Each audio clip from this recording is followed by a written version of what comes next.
Assalamualaikum warahmatullahi wabarakatuh. Salam sejahtera bagi kita semua.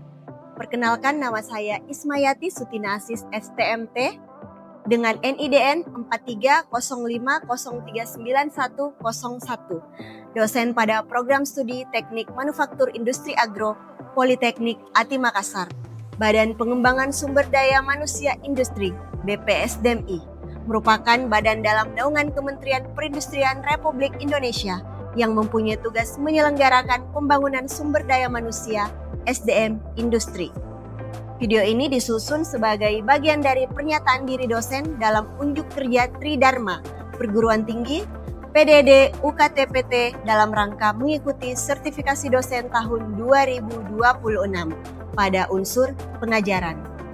Pada video ini saya akan memaparkan pelaksanaan pembelajaran mata kuliah, yaitu perancangan dan pengembangan produk manufaktur industri agro, yang mencakup deskripsi mata kuliah, membahas konsep dasar, prinsip kerja, serta proses perancangan alat dan mesin pertanian dalam mendukung sistem agroindustri.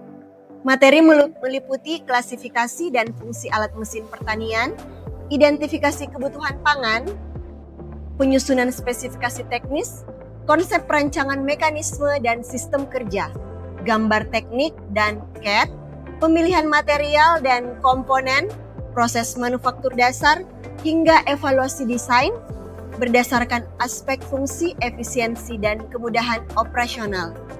Pembelajaran diarahkan untuk membangun kemampuan analisis, pemecahan masalah, dan pemahaman teoritis dalam bidang perancangan alat dan mesin pertanian berbasis pendekatan CDIO. Kemudian, adapun capaian pembelajaran pada kemampuan mahasiswa, yaitu yang pertama, mahasiswa mampu untuk mengidentifikasi dan menerapkan pengetahuan yang diperlukan dalam bidang matematika, ilmu alam, komputasi, dasar rekayasa, serta disiplin ilmu pada bidang spesialis teknik manufaktur industri agro. Kemudian kemampuan untuk mengidentifikasi dan menganalisis permasalahan rekayasa yang terdefinisi dalam bidang teknik manufaktur industri agro. Kemudian juga menemukan dan menelusuri kode serta katalog yang relevan untuk melakukan pengujian dan pengukuran standar dalam rangka menyelidiki permasalahan terdefinisi di bidang teknik manufaktur industri agro. Kemudian adanya kemampuan untuk menggunakan dan memanfaatkan sumber daya teknologi, komputasi modern, teknik dan alat-alat yang dibutuhkan, serta kesadaran dan keterbatasan memecahkan masalah-masalah teknik yang terdefinisi dengan baik. Kemudian adanya kemampuan untuk mengevaluasi dampak pembangunan keberlanjutan, kemudian secara konsistensi mematuhi etika profesional, kemudian kemampuan untuk berfungsi secara efektif dalam melaksanakan berbagai tugas kebutuhan individu sebagai anggota ataupun yang bekerja di tim, kemudian kemampuan untuk memahami pekerjaan orang lain, kemudian kemampuan untuk menunjukkan kesadaran dan prinsip-prinsip manajemen teknik, kemudian yang terakhir yaitu kemampuan untuk menyadari kebutuhan dan pembaruan pengetahuan dalam bidang pengembangan teknik manufaktur industri agro. Kemudian strategi dan metode pembelajaran yang diterapkan, sistem penilaian yang digunakan dengan rencana pembelajaran semester atau RPS. Yang pertama itu yang digunakan adalah delivery atau penyampaian pembelajaran. Pembelajaran dilaksanakan dengan pendekatan Student Center Learning atau SCL yang dipadukan dengan metode ceramah interaktif, demonstrasi, laboratorium, diskusi, dan pembelajaran berbasis project atau project based learning. Materi yang disampingkan bertahap dimulai dari prinsip alat kerja, mesin pertanian, serta peranan dalam sistem agroindustri secara teoritis. Kemudian juga mengidentifikasi permasalahan dan kebutuhan petani terhadap penggunaan alat dan mesin pertanian berdasarkan kajian kondisi lapangan dan literatur.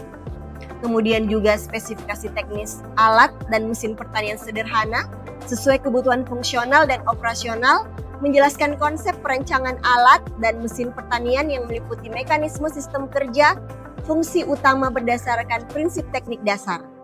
Kemudian menjelaskan prinsip dan standar gambar teknik dan mesin pertanian.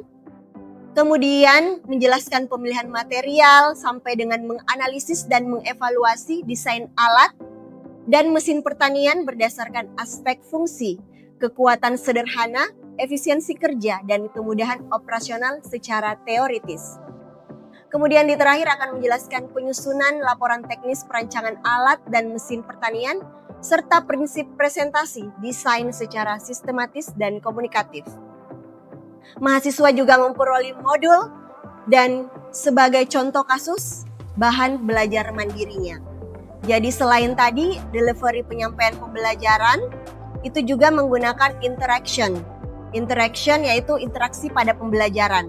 Interaksi di sini pembelajaran dilakukan secara diskusi, dua arah antara dosen dan mahasiswa.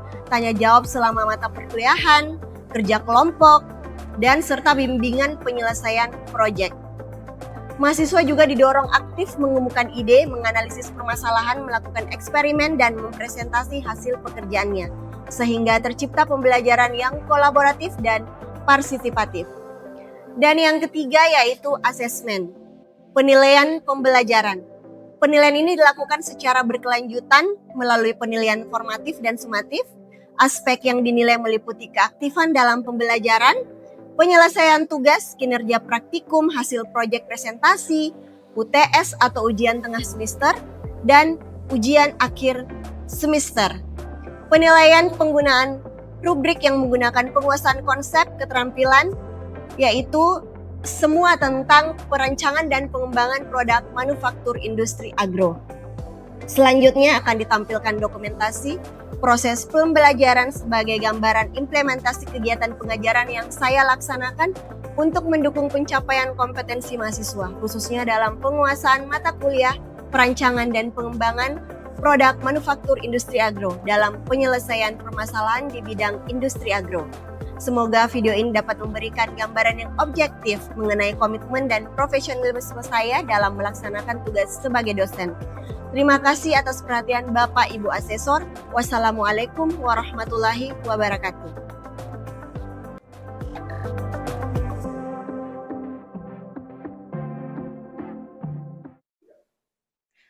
Assalamualaikum warahmatullahi wabarakatuh.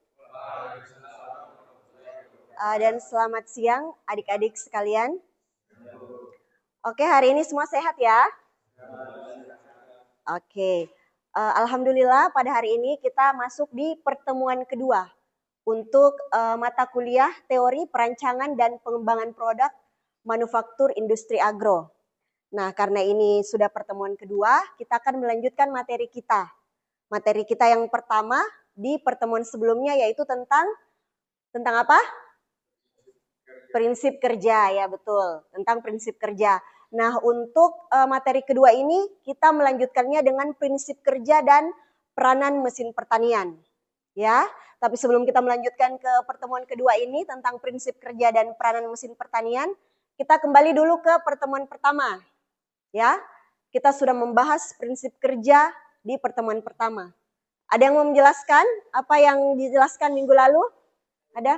Oh iya, Arman, silahkan. Baik Bu, yang saya dapat dari materi minggu lalu yaitu ialah suatu proses perancangan yang dimana mengubah ide kreatif menjadi produk fisik yang siap diproduksi massal dan efisien dan bernilai ekonomis. Oh, iya. Terima kasih Bu. Terima kasih Arman ya. Jadi itulah tadi yang sudah dijelaskan oleh Arman, bahwa nanti endingnya ini atau terakhir itu kita akan mendapatkan nilai ekonomis dari perancangan itu. Nah, karena di sini tentang produk manufaktur industri agro berarti tentunya berhubungan dengan agro, ya. Jadi semua yang kita rancang di sini, semua kita yang kembangkan yang berhubungan dengan agro. Iya, betul sekali. Kita mempelajari tentang peranan perancangan. Di sini tentang peranan mesin alat pertanian tentunya akan disesuaikan dengan kebutuhan saat ini. Ya, kita lihat dulu sebelum-sebelumnya dari peranannya itu dia menyesuaikan dengan industri yang ada sekarang. Sebelumnya sudah dilalui industri 1.0. Kemudian lanjut ke kemudian dilanjutkan. Kemudian, Jadi itulah gunanya kita melihat industri yang dibutuhkan sekarang. Nah, ini tadi yang dijelaskan bahwa sebelumnya revolusi industri itu tentang melalui tenaga air dan uap ya, di 1.0 tadi ya. Kemudian untuk muncullah perakitan. Perakitan di mana? 2.0. Kemudian otomatisasi itu mulai di 3.0.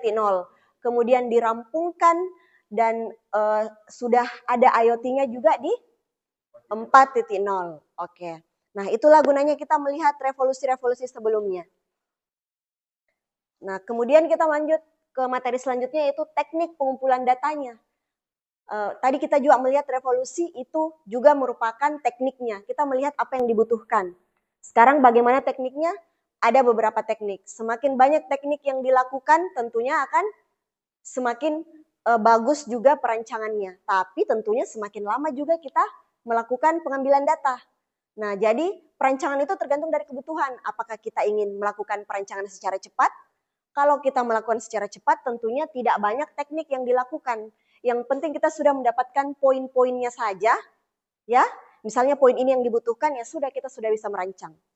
Tapi kalau rancangan kita secara menyeluruh, itu tentunya teknik pengumpulan datanya juga banyak, menyesuaikan. Kembali lagi, perancangan itu sesuai dengan yang kita butuhkan. Betul. Mesin-mesin agro itu ditampilkan seperti ini. Kita mengambil data dulu, kemudian kita melakukan perancangan, ya, digambar, dirancang, kemudian apa peranannya, itu intinya di sini. Jadi kita merancang sesuai dengan peranan mesin yang dibutuhkan. Ya, ini adalah contoh gambarnya. Jadi sudah ada rancangannya. Ini adalah terakhir nanti yang kita gunakan. Nah, nanti setelah kita rancang nanti itu peranan-peranannya di sini ada pengambilannya seperti ini. Jadi nanti dihitung semuanya dulu ya.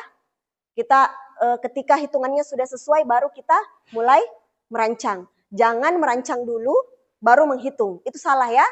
Nanti kemungkinan salahnya itu besar.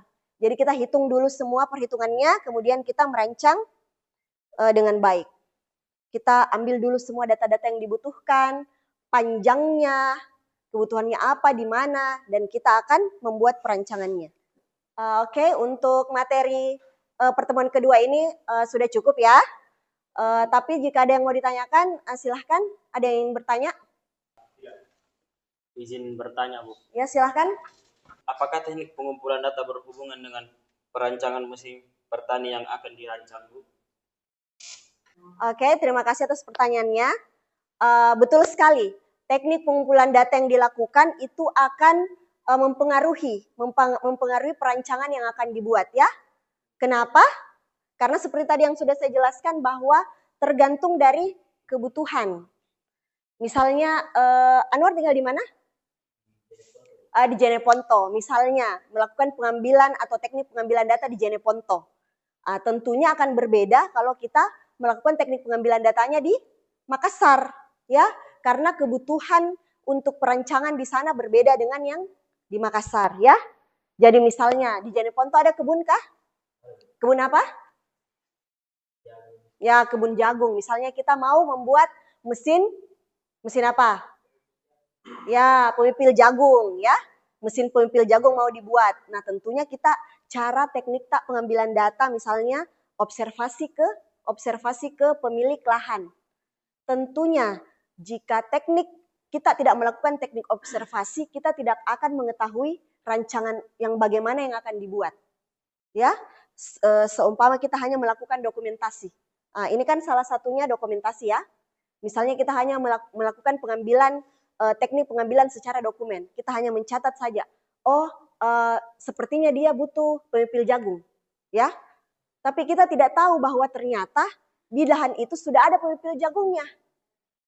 Ya, itu nih pentingnya kita melakukan observasi dan wawancara misalnya ya. Akan berbeda kalau kita cuma melakukan dokumen. Sedangkan eksperimen, kita mau ngapain di eksperimen? Sedangkan ada pemilik lahan yang bisa kita wawancarai langsung. Jadi sebelum merancang kita harus fokus dulu teknik pengambilan datanya, bagaimana cara pengambilan data yang baik untuk peranan mesin yang bagus. Ya, karena kembali lagi bahwa di sini sesuai kebutuhan. Ya? Oke, Anwar sudah jelas? Oke, sudah jelas ya. Untuk yang lain ada yang ingin ditanyakan? Oke, berarti sudah jelas semua ya. Oke, karena sudah senyum-senyum berarti sudah jelas semuanya ya. Tentunya seperti biasa untuk tugasnya kalian silakan membuat desain perancangan berdasarkan kajian kondisi lapangan dan literatur. Jadi misalnya tadi kayak Anwar di Jeneponto, di kebun jagung. Nah, silahkan melakukan di sana. Kondisi lapangannya bagaimana, kemudian literaturnya bagaimana, literaturnya cari di jurnal. Atau tugas akhirnya senior-senior kalian kan banyak tuh ya. Jadi silahkan mencari literatur. Jadi itu tugasnya ya, sesuaikan desain perancangannya dengan kondisi lapangan dan literaturnya. Oke? Tidak ada yang mau ditanyakan tentang tugasnya? Oke. Kemudian ini materi selanjutnya, nanti setelah materi ketiga kita masuk ke materi keempat ya. Materi keempatnya yaitu mengidentifikasi permasalahan dan kebutuhan petani terkait penggunaan alat dan mesin pertanian berdasarkan kajian kondisi lapangan dan literatur. Jadi nanti dari tugas kalian, minggu depan kita akan mengidentifikasi apa permasalahannya dan apa kebutuhan petani terkait penggunaan mesinnya ya. Jadi harus ada tugasnya dulu, karena tugasnya nanti yang dicari tahu permasalahannya. Ya, oke, terima kasih. Saya tutup untuk kuliah hari ini.